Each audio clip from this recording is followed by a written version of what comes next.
예, 지금 우리 가운데 이런 생각을 하는 분이 계실 거예요. 지금 12시 10분이네. 예, 언제 끝나지? 이러신 분이 계실 거예요. 예, 밥은 드실 수 있도록 제가 해드리겠습니다. 예, 제가 말씀 전하기 전에 우리 성경 한 구절 보고 그렇게 말씀 시작하겠습니다. 여호수아 6장 21절에 우리 다 같이 한번 읽어보면 좋겠습니다. 그 성 안에 있는 모든 것을 온전히 바치되 남녀노소와 소와 양과 나귀를 칼날로 멸하니라.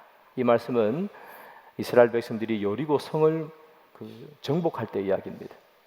여리고 성을 정복할 때 그 안에 있는 사람들, 남녀노소 그리고 모든 가축들, 즉 생명이 있는 것들은 다 칼로 진멸했습니다. 다 죽였다는 이야기죠. 다 죽여버렸습니다. 너무 잔인한 것 같은데 다 죽여버렸어요. 이스라엘 백성들이 가나안 정복 전쟁 때는 다 멸절시키고 다 쫓아내버렸습니다. 하나님의 명령이기 때문에 그렇습니다. 그러면 가나안 정복 전쟁 때만 그렇게 하느냐? 그렇지 않습니다. 이스라엘 백성들이 나라를 이루어 살 때도, 이스라엘이라는 나라를 구성해서 살 때도 이방에서 이렇게 침입을 하면 하나님께서 그들을 멸절하라, 진멸하라 그렇게 얘기하세요. 사무엘상 15장 2절 3절 두 절인데요, 또 같이 한번 읽어볼까요? 시작. 만군의 여호와께서 이같이 말씀하시기를 아말렉이 이스라엘에게 행한 일 곧 애굽에서 나올 때에 길에서 대적한 일로 내가 그들을 벌하노니 지금 가서 아말렉을 쳐서 그들의 모든 소유를 남기지 말고 진멸하되 남녀와 소아와 젖먹는 아이와 우양과 낙타와 나귀를 죽이라 하셨나이다 하니. 방금 읽었던 이 본문은 하나님께서 사무엘에게 하신 말씀입니다. 사무엘에게 말씀하시면서 이거 사울에게 전달해줘 하는 그런 말씀이죠. 아말렉과 싸울 텐데 아말렉과 전쟁하면 그들을 전부 다 진멸하라. 남녀, 소아와 젖먹는 아이, 뭐 소, 양 할 것 없이 숨 쉬는 건 다 진멸하라. 그렇게 표현했어요. 여러분, 왜 하나님께서는 다 진멸하라고 그럴까요? 너무 무자비하고 뭐 그런 하나님처럼 보입니다. 근데 하나님께서 진멸하라 하는 데는 이유가 있어요. 그것은 이스라엘 백성들이 그 사람들과 함께 섞여 살면 그들의 거룩함을 잃어버리기 때문이에요. 그렇지 않습니까? 이방 사람들, 가나안 족속들과 살면 그들의 환경, 그들의 풍습이 이스라엘 백성들에게 들어오는 거예요. 그래서 하나님께서는 그렇게 하지 말라 그래요. 그들과 언약도 맺지 말고 그들과 결혼하지도 말고 그들을 다 내쫓고 다 진멸하라 그렇게 표현하는 게, 즉 거룩함을 방해하는 요소는 다 제거하라는 겁니다. 그래서 구약에서 하나님께서 이스라엘 백성들을 향한 목표가 있어요. 그 중에 첫 번째는 뭐냐 하면 거룩함을 빼앗기지 않고 지키는 겁니다. 거룩함을 꽉 지키는, 그것이 구약 성경에 나오는 하나님이 그들의 백성을 향한 첫 번째 목표입니다. 빼앗기지 않는 것. 그래서 여러분, 우리가 에스라나 느헤미야서 같은 성경을 읽다 보면 이스라엘 백성들이 신앙으로 다 무너졌을 때에 이 에스라와 느헤미야가 나타나서 다시 부흥운동을 시키잖아요. 그 부흥운동을 할 때 뭐 하느냐 하면 이방에서 여인을 자기 아내로 맞이한 사람들, 이방 여인을 자기 며느리로 맞이한 사람들 다 아내를, 며느리를 다 내보내라 그렇게 얘기하는 거예요. 왜냐하면 그 여인들이 가지고 온 이방 우상 때문에 이스라엘 백성들의 거룩함이 다 무너져 버렸으니까. 그래서 하나님은 구약에서 늘 하는 말씀이 뭐냐면 너의 거룩함을 지키라 그렇게 말씀하세요. 그런데 이 거룩함을 지키는 이 구약에서의 내용이 신약으로 넘어오면 조금 바뀌어요. 신약으로 넘어오면 거룩함을 지키는 문제가 아닙니다. 오늘 본문에 보면 이렇게 나와요. 예수님께서 첫 사역을 시작하면서 12제자를 딱 뽑으시죠. 그러면서 제자 선포식을 산 위에서 하고 이제 평지에 내려오셔서 말씀을 증거하는 거예요. 그러면서 뭐라고 증거하는가 하면 이렇게 말합니다. 너희는 원수를 사랑하라. 너희들은 너희 대적들을 미워하지 말고 사랑하라. 그렇게 표현하는 거예요. 누가 너희들의 뺨을 때리면 반대측 뺨도 돌려대라. 그렇게 말하는 거죠. 여러분, 구약에서는 너희들의 원수를 어떻게 하라요? 진멸하라, 멸절하라요. 근데 신약으로 넘어오면 원수를 진멸하라, 멸절하라가 아니라 원수를 사랑하라. 지금 유대 민족들을 통치하고 있는 나라가 로마잖아요. 구약 시대 때 같으면 로마를 진멸하라 그랬겠죠. 그런데 신약에서는 진멸하라가 아니라 뭐라고 합니까? 사랑하라로 바뀐다는 거예요. 사랑하라. 그래서 하나님께서 바울을 로마까지 보내가지고 복음을 증거하게 하잖아요. 사랑하라는 바뀌는 거예요. 구약은 진멸하라. 그런데 신약은 사랑하라. 바뀝니다. 그 이유가 뭡니까? 여러분, 구약 성경에는요, 제가 좀 전에도 말씀드렸다시피 하나님의 이스라엘 백성들의 목적은 거룩함을 지키는 거예요. 왜 그것이 목적이 되느냐 하면 이스라엘 백성들이 애굽에서 종살이하면서 하나님을 다 잊어버렸습니다. 그들의 조상이 믿었던 하나님을 다 잊어버렸어요. 400년 동안 종살이하면서 하나님을 몰랐습니다. 그런데 그들이 언제 하나님을 아는가 하면 출애굽을 하면서 비로소 그들이 하나님을 새롭게 만나는 거예요. 출애굽할 때 그 이스라엘 히브리 종으로 살았던 그 사람들은 하나님을 이제 처음 만나는 거예요. 처음 만나는 거예요. 처음 신앙생활 하는 사람들은 교회에 여러 가지 일을 하는 게 중요한 게 아니죠. 제일 중요한 게 뭡니까? 자기 신앙을 빼앗기지 않는 거예요. 이제까지 세상에서 하나님 모르고 살았기 때문에 세상 풍습이 또 세상 습관이 여전히 몸에 배어 있겠죠. 주일날 교회에 오려고 그래도 많은 약속들이 주일날, 즉 일요일날 잡혀 있겠죠. 그래서 처음 신앙생활하는 사람에게 중요한 것은 뭐냐면 이 세상에서 오는, 그래서 주일을 빠질 수밖에 없게 만드는, 그리고 세상의 풍습대로 살아갈 수밖에 없도록 만드는 여러 가지 이 세상의 물결로부터 자기를 막는 것이 제일 중요해요. 그래서 거룩을 지키는 것이 중요하단 말이에요. 그래서 구약에서는 뭐라고 얘기합니까? 다 진멸해버려라 이렇게 얘기하는 거예요. 왜냐하면 지키는 게 중요하니까, 내 신앙을 지키는 게 중요하니까. 그러나 이 신약으로 넘어오면 그것으로 그치지 않은 거예요, 여러분. 거룩함을 지키는 것으로 끝나지 않습니다. 하나님께서 우리를 그의 자녀로 삼으실 때에 하나님의 우리를 향한 궁극적인 목표는 우리가 우리의 거룩함, 우리의 신앙과 믿음을 잘 지키는 것이, 그것이 궁극적인 목표가 아니에요. 거기서 더 발전하기를 원하시는 거예요.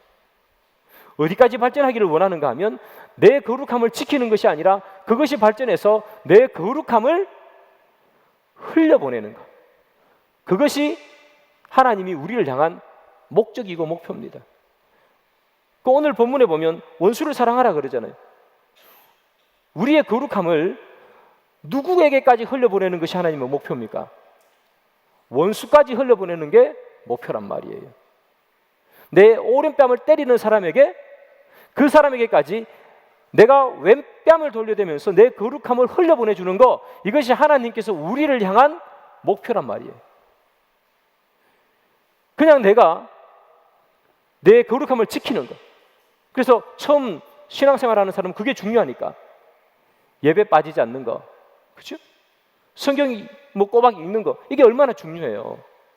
거기에서 그쳤다면 이제 너희들은 거기에서 그치면 안 된다고 우리에게 이야기하면서 오늘 본문을 얘기하는 거죠. 너희들이 내 제자가 아니냐 하는 겁니다. 너희들이 내 제자면 믿음을 지키는 선에서 끝나서는 안 된다는 거예요. 믿음을 흘려보내줘야 된다라고 얘기하는 거예요. 그래서 구약은 지키는 것에서 끝나지만 신약은 그것을 흘려보내주는 것으로 발전하는 겁니다. 그래서 신앙이라는 것은 지키는 것에서부터 흘려주는 쪽으로 언제든 발전해야 됩니다. 그것이 하나님 우리를 향한 계획이고 목표죠.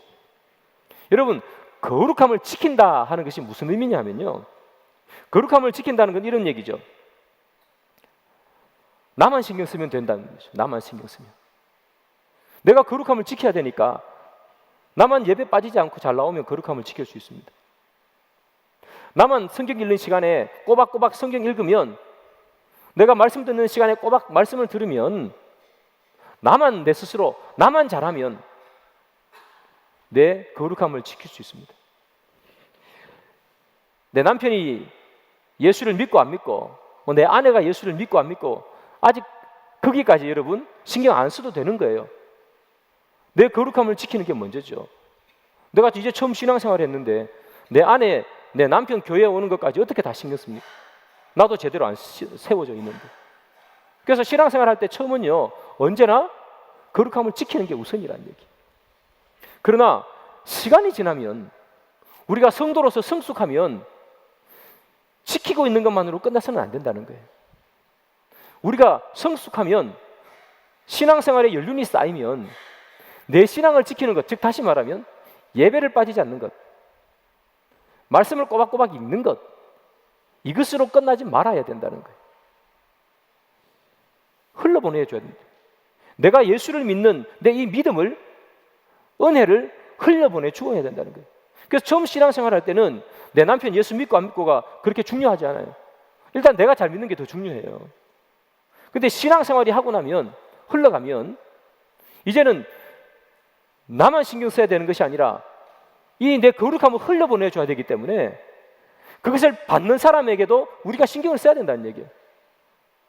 그래서 내 남편이 예수를 믿지 않으면 내 남편을 위해서 내가 나의 거룩함을 흘려보내줘야 되는 것이고, 아내도 마찬가지고, 직장에서 내 친구와 내 동료들이 예수를 믿지 않으면 나도 그들에게 나의 거룩함을 흘려보내줘야 된다는 것을 얘기하는 거예요. 그것이 성경의 이야기입니다. 사랑하는 여러분, 혹 우리가 나 하나 예배 잘 드려, 나 늘 성경 읽어, 이것으로 끝나버리면 그것도 여러분 훌륭한 신앙이지만 그것은 성숙한 게 아닙니다. 여러분, 성숙한 것은 여러분들이 예배 잘 드리는 것, 여러분들이 말씀 잘 읽는 것을 그치는 것이 아니라 그것에서 받은 은혜를 세상에 흘려보내주는 사람이 될 때 비로소 성숙한 거예요. 하나님께서 원하시는 게 그거라는 이야기예요. 내 주위에 있는 사람들로 하여금 내 거룩함에 영향을 끼치는 것. 그래서 하나님이 누구신지, 예수 그리스도가 누구신지를 그들에게 보여주는 것, 그것이 하나님께서 우리를 향한 궁극적인 목적인 거예요. 여러분, 세상 사람들, 믿지 않는 내 가족들 마찬가지고 내 친구들 마찬가지입니다. 그 사람들이 어떻게 해서 예수를 믿겠습니까? 어떻게 해서 예수를 알겠습니까? 기적과 이적을 막 베풀면 그들이 예수를 믿고 예수를 알겠습니까? 기적이 일어나서 아픈 몸이 나으면 다 예수를 믿을 것 같죠, 여러분? 그렇지 않습니다, 여러분. 여러분 아시는 것처럼 나병 환자 10명이 다 나음을 받았는데 예수님께 돌아온 사람 몇 명밖에 없어요? 1명입니다. 10분의 1밖에 안 돼요, 여러분. 자기 병이 나았는데도 예수님께로 오는 사람 10분의 1밖에 안 됩니다. 기적과 이적을 통해서 예수 믿는 게 여러분 다가 아니라는 얘기예요. 그거 있으면 다 예수 믿을 것 같지만 그렇지 않다는 거예요. 이스라엘 백성들 보세요, 여러분. 수많은 기적과 이적을 경험했음에도 불구하고 하나님 제대로 믿었습니까? 기적과 이적이 우리를 예수 믿는 것으로 이끌어가지 않고 예수 믿지 않는 사람들에게 감동을 주지도 않아요. 무엇이 그들로 하여금 감동을 줄까요? 무엇이 능력일까요? 기적과 이적이 능력이 아니라 거룩함을 흘려보내주는 게 그게 능력이에요. 지금 예수님께서 제자들을 불러놓고 지금 하시는 말씀이잖아요. 너희들이 내 제자가 됐느냐? 내가 이전에 막 기적을 일으켜서 귀신 쫓아내고 병든 사람 낫게 하고 그러니까 너희들도 혹시나 내 제자가 되면 그런 능력 받을 줄 알고 너희들 여기 와 있느냐? 아니라는 거예요. 제자는 예수님이 이 행했던 기적과 이적을 하실 수도 있죠.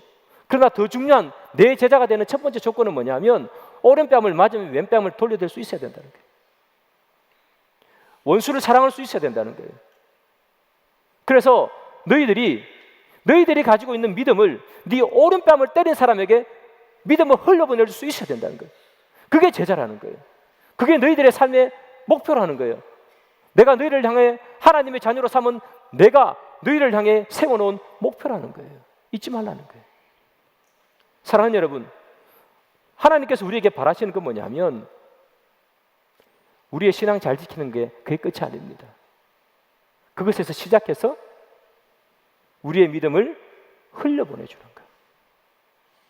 그래서 내 삶을 통해서 믿지 않는 내 주위의 사람들이 예수를 알아가고 하나님을 알아가게 하는 것, 이직과 기적을 통해서가 아니라 오른뺨을 맞으면 왼뺨을 돌려대는 그 행위로 말미암아 저 사람이 예수를 믿는 사람이라는 것, 예수가 도대체 누군지를 오른뺨을 맞으며 왼뺨을 돌려대면서 그들에게 무언으로 말해주는 것, 원수를 사랑하는 것, 세상 사람들이 하지 못하는 그것을 하면서 거룩함을 흘려보내주면서 그때 비로소 우리가 예수의 제자라고 주님이 말씀하고 있는 거예요. 내 신앙만 지키고 있는 거, 나 예배 잘 드려, 그것으로 끝나버리면 뭐라고 얘기하는가 하면 아직까지 신앙이 어리다, 그렇게 표현해요. 여러분, 바울이 고린도 교회 성도들을 보면서 이렇게 얘기하죠. 너희들은 진짜 신앙이 어리구나, 젖먹는 아이 같구나, 너희들은 단단한 것을 씹지 못하구나, 그렇게 말해요. 왜 고린도 교회 성도들을 향해서 신앙이 어리다고 말합니까? 젖먹는 아이 같다고 말합니까? 그들의 신앙을 아직 흘려보내주지 못하기 때문에. 그들은 방언도 막 하잖아요, 그죠? 고린도 교회 성도들. 그런데 왜 우리가 보면 대단한 것 같은데 어리다고 표현해요? 아무리 방언을 하면 뭐합니까? 그 안에 사랑이 없으면 울리는 꽹과리지. 하나님의 그 거룩함을 흘려보내주지 못하면 방언을 하든 병거를 고치든 무엇을 하든 간에 어리다는 거예요. 성숙한 신앙은 신앙을 흘려보내줄 때, 그게 성숙한 신앙이라는 거예요. 그래서 오늘 본문에 보면 원수를 사랑하라 그렇게 표현하잖아요. 근데 어떻게 원수를 사랑해야 되는지 오늘 본문은 구체적으로 기록하고 있어요. 이렇게 표현하죠. 이 뺨을 치면 저 뺨을 돌려대고, 네 겉옷을 달라 하면 속옷까지 벗어주고, 네 거 가져가면 그냥 가져가도록 내버려 두고, 달라 하면 받을 거 생각하지 말고 그냥 주라는 거예요. 그게 바로 원수를 사랑하는 것이고 하나님께서 너희를 향한 목표라는 거죠. 그런데 여러분, 우리가 오늘 성경 본문을 읽으면서 저뿐만 아니라 여기 계신 모든 분들이 다 똑같이 생각했을 거예요. 이런 생각했을 겁니다. 아, 이거는 못할 것 같은데? 그러지 않습니까? 여기 나오는 것처럼 너희를 저주하는 자를 위해서 축복하고 모욕하는 자를 위해서 기도하라. 여러분, 이 본문을 읽으면 어떤 생각이 드세요? 야, 이건 좀 심한데? 그런 생각 안 드세요? 가져가면 그냥 내버려 두라. 야, 이거는 내가 말씀은 참 좋은데 이건 내가 못할 것 같다라는 생각 들지 않습니까? 주님께서 왜 이런 말씀을 하실까요? 제자들에게, 또 우리에게 왜 이런 말씀을 하실까요? 이 말씀의 핵심 포인트는 뭐냐면 우리가 세상과 구별돼야 된다는 얘기입니다. 오른뺨을 맞으면 나도 오른뺨 때리는 건 세상도 다 하지 않습니까? 세상도 다 하는 거 우리가 했다고 해서 하나님께서 칭찬하시겠냐 말입니다. 세상이 다 하는 걸 나도 했다고 해서 내가 하나님의 제자인 것을 어떻게 드러낼 수 있냐는 거예요. 너 좋아하는 사람 좋아해 주는 거, 그 세상도 다 하는 거 아니냐는 거예요. 그렇게 했을 때에 어떻게 너희들이 세상과 구별됨을 나타낼 수 있냐, 그렇게 말하는 거예요. 그래서 오늘 본문 33절에 이렇게 말합니다. 너희가 만일 선대하는 자만을 선대하면 칭찬받을 것이 무엇이냐? 죄인들도 이렇게 하느니라. 너희들에게 잘해주는 자에게 잘해주는 거, 그게 무슨 칭찬받을 일이냐 하는 거예요. 그건 세상에 있는 죄인들도 하지 않냐. 너희들은 달라야 될 것 아니야 하는 얘기예요.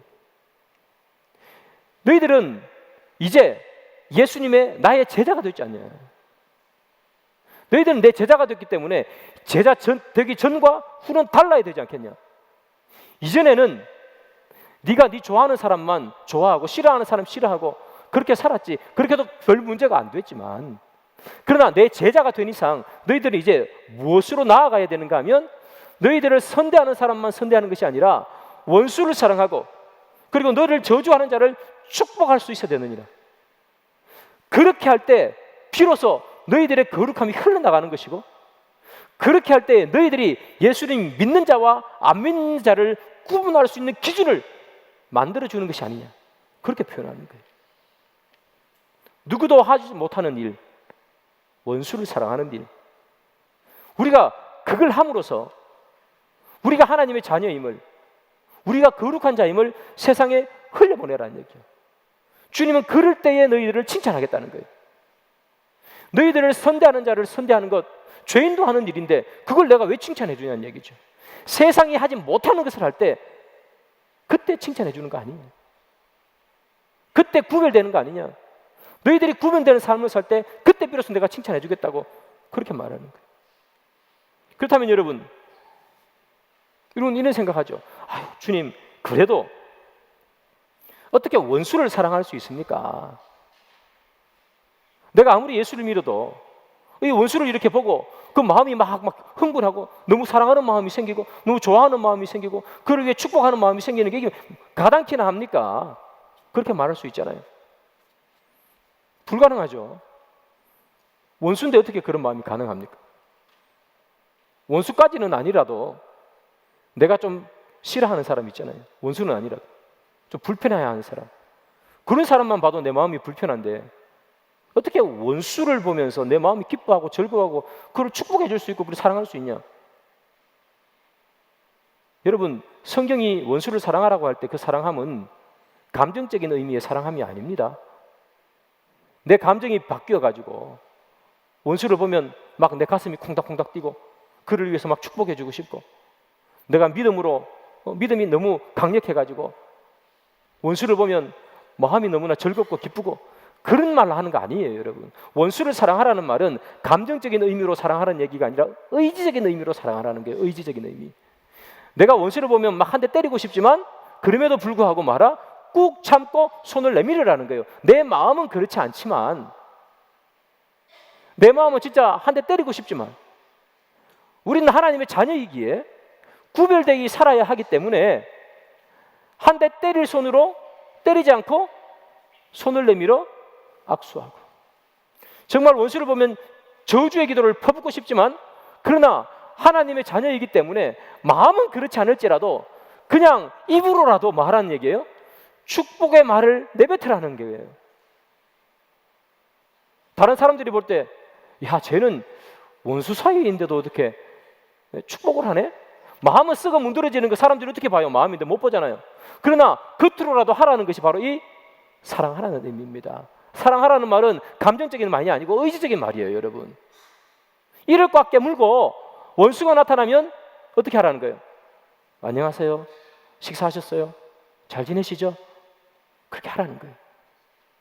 그렇다고 오늘 안녕하세요, 식사하셨어요? 물어보는 사람이 여러분들 원수는 아닙니다. 그렇게 하라는 거예요. 그죠? 의지적으로 하라는 거예요. 우리의 마음은 그게 안 됩니다, 여러분. 왜냐하면 우리는 죄악된 본성이 있기 때문에 원수를 보면 그런 마음이 생기지 않습니다.